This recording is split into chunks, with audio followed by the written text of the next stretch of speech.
Matapos nga mga buddy, ang sunod-sunod na problema ang kinasangkutan ng ating kababayan, angas ng Pinas, John Riel Casimero. At isa na nga dito mga buddy, na matanggalan ito ng titulong WBO Bantamweight title. Dahil nga dito mga buddy, nahirapan na makakuha ng bigatin laban itong ating kababayan. Marami nga ang mga chismoso at isa na nga dito si Silver Boys. Ayon dito, mahinang boksingero nga lang daw ang mga kalaban nitong si Casimero. At ang labang pinakaasam nito sa monster ng Japan na si Naoya Inoue ay imposible nga daw mangyari dahil sa mga problema kinakaharap ng ating kababayan. Nakakapanghinayang ang mga oras at panahong nasayang sa ating kababayan. Bagamat ganun pa man, hindi natin makakaila na kahit sino pang nilalang ang makaharap nito sa ibabaw ng lona. Itong angas ng Pinas ay talaga naman inaabangan ng lahat ng boxing fans sa buong mundo. Dahil yan sa napakaangas at lakas ng ating pambansang angas ng Pinas, John Riel Casimero. Tulad na lang ng naging laban nito sa kababayan ni Naoya Inoue noong December 3, 2022. Matapos ang mahigit isang taon na hindi nakasabak sa ibabaw ng lona, ay sa wakas nabigyan ito ng laban matapos makapirma sa Treasure Boxing Promotion. Dito nga ay natunghayan natin ang pinakita nitong angas at lakas. Makakaharap niya nga dito ang pinagmamalaki ng bansang Japan na magaling umarting boksingero na si Ryo Akaho. Marami nga nagsasabi na ito na ang tatapos sa karera nitong si Cuadro Alas dahil sa tindi ng kartada nitong 39 wins, 26 KO at may 2 talo. May mga bali-balita nga noon na malakas nga daw ito at lingit sa ating kaalaman na kaibigan pala ito ng ating kababayan na si Nonito Donaire.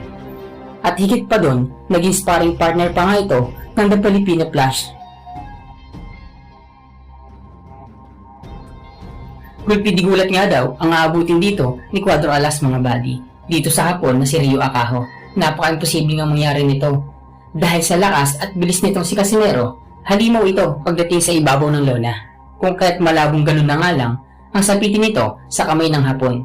Dito nga mga buddy, sa mismong laban ng dalawang ito, kung saan unang round pa lang ay pinatikim na ito ng lakas ng isang Cuadro Alas.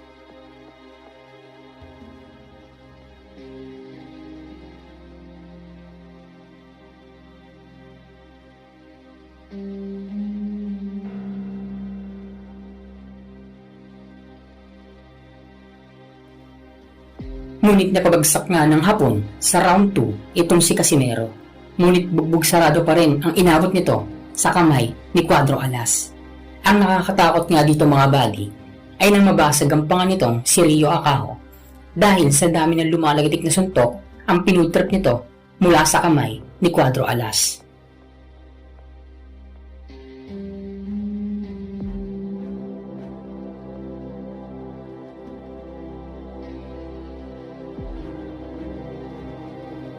Kaya naman dito tila naging aktor ang hapon para hindi na lumala pa ang matanggap nitong pinsala mula kay Casimero. Kung kaya't dito nga mga buddy ay ginamit na ni Ryo Akaho ang kanyang acting skills. Kaya talaga namang kinainisan at kinabwisitan siya ng madaming manonood sa laban na yon.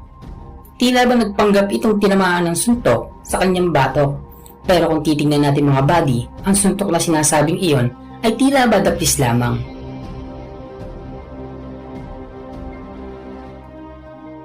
Ang Best Actor Award nga ang ginawa nitong hapon kung kaya't ang kinalabasan ng labang iyon ay no contest.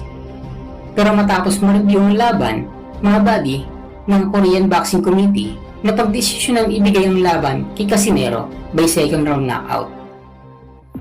Nasabi nga nitong si Ryo Akaho sa isang interview ang totoong dahilan ng pagsuko nito sa labang iyon.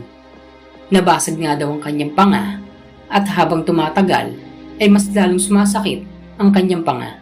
Dagdag pa nga niya nga dito ang matinding pagkahilo ng naramdaman niya sa labang iyon.